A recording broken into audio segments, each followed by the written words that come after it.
Have you ever wondered what would happen if a young player with just a few flashes of brilliance were placed on the same scale as Messi? That impossible comparison, that temptation from the press and from fans, has just received an elegant but forceful shutdown from someone who knows him well, Jordi Alba. And that's where the story begins, because when a footballer who shared a locker room with Leo in Barcelona and now in Miami says that there is no comparison, he's not saying it to diminish anyone, but to remind us that the Messi universe is a territory without borders, a map that no other player has managed to draw. Alba celebrates the rise of the young talent, acknowledges his skills, places him alongside names like Pedri, Gavi, or De Jong, but immediately closes the curtain. Messi has no rival. And in that sentence, there's more than a compliment. There's a warning, almost a footballing irony. We can get excited about new gems, but let's not confuse promises with miracles. The story became even more interesting when a photo appeared of Messi visiting the new Spotify Camp Nou a few weeks ago. Alba recounts it naturally. As if it were the most logical thing in the world, Messi has the keys to the stadium. And of course he does. If anyone deserves to open the doors of that temple without asking for permission, it's him. Alba even laughs at the idea of renaming the stadium because he knows Leo doesn't seek monuments, he seeks respect. And from there, another mini summary of this story appears. Messi doesn't need the Camp Nou to bear his name, because it already lives in the memory of every fan. Meanwhile, Jordi Alba prepares to end his career. At 36 years old, he admits that it isn't his physical condition that holds him back, but his mind. The weight of travel, routine, family. A confession that sounds like those locker room talks where veterans explain that football doesn't end in the legs, but in the desire to continue. And in Miami, surrounded by Busquets, Suarez, and Messi, that group of former Barca players who feel like a private neighborhood of memories, Alba enjoys this final chapter with the calm of someone who knows he has already written his story. Isn't it curious how football always brings us back to the same questions? What does it mean to be unrepeatable? What makes Messi stand at a level where not even the brightest talents can be compared? Alba sums it up with a simple phrase, but behind it pulses a bigger reflection. Messi isn't just a player, he's a cultural phenomenon, a symbol that transcends jerseys and stadiums. And when someone like Jordi Alba, who lived every training session and every match with him, says it, it's not an empty compliment, it's a first-hand testimony. Messi doesn't need tributes to be eternal, but football does need tributes to remind itself that there was a time when one man changed the rules of the game. And here appears the subtle irony.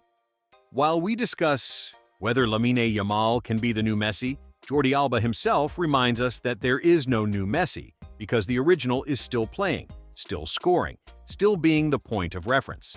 In this story, what seems like a casual interview becomes a mirror of modern football. Young stars that spark hope, veterans who say goodbye with dignity, and Messi, always Messi, at the center around which everything revolves. And then, the inevitable question. Could it be that the obsession with finding a successor is actually our way of accepting that Messi is irreplaceable? Football needs new figures, needs fresh stories, but it also needs to acknowledge that some chapters don't repeat. Alba knows it, says it calmly, and leaves us thinking. Because behind every promise, behind every young breakthrough, there will always be a memory that weighs heavily. The memory of Messi.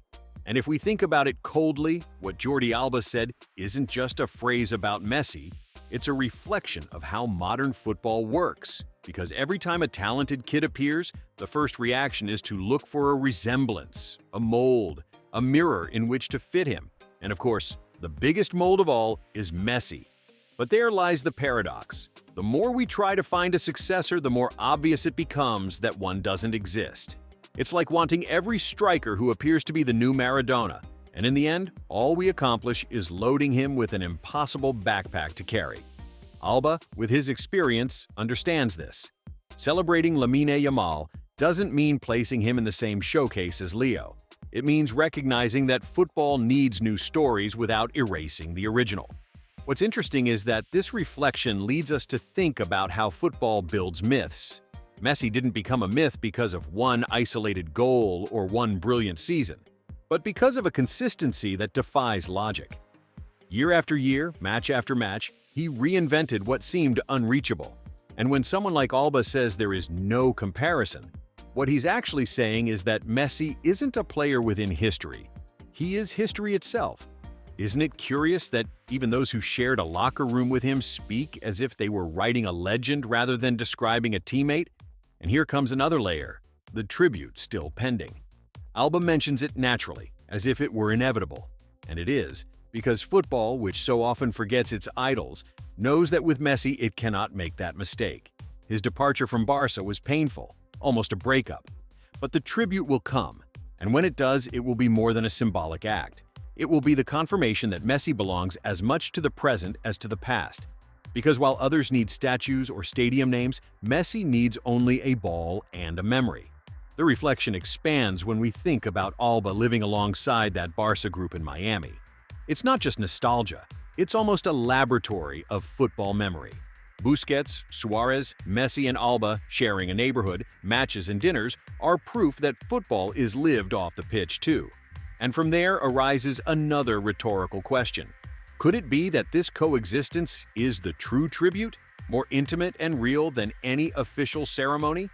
Because in the end, what remains are not the titles, but the friendships that survive the noise. Alba also speaks about his retirement, and there the reflection becomes more human. It's not the physical aspect that stops him, but the mind, the weight of routine, the family. And that reminds us that football, no matter how epic it seems, is made of people who feel, who get tired, who seek another life. Messi, of course, keeps playing, but even he will one day have to face that decision. And then, what will happen when the greatest of all time says, "Enough"? How will football react when it realizes there will be no more Sundays with Messi on the pitch? Football always seeks the future, but never stops looking at the past. And in that overlap of timelines, Messi is the point of connection. Alba knows it. He says it without drama, but with the certainty of someone who understands that some things don't repeat. And there is the key. It's not about denying new talents. It's about accepting that Messi is unrepeatable. The final reflection is inevitable. Football needs heroes, needs comparisons, needs stories that hook you. But it also needs to learn to live with the idea that some chapters are unique. Messi is one of those chapters. And while we discuss whether Lamine Yamal can be the new Messi, what we're really doing is acknowledging that we're still searching for what we already had and might never have again. So the question remains floating, like a pass into open space waiting to be received. Are we ready to accept that Messi is an unrepeatable phenomenon, or will we keep trying to manufacture comparisons that are doomed to fail? Leave me your answer in the comments and subscribe, because this debate doesn't end here. It's only beginning, and football, as always, has much more to tell us. And now I'll ask you directly, as if we were chatting in the stands. Do you think any player will ever reach Messi's level, or are we doomed to search for impossible comparisons? Leave your opinion in the comments and subscribe to keep sharing these stories, because the debate is just beginning, and football, as always, has much more to tell us.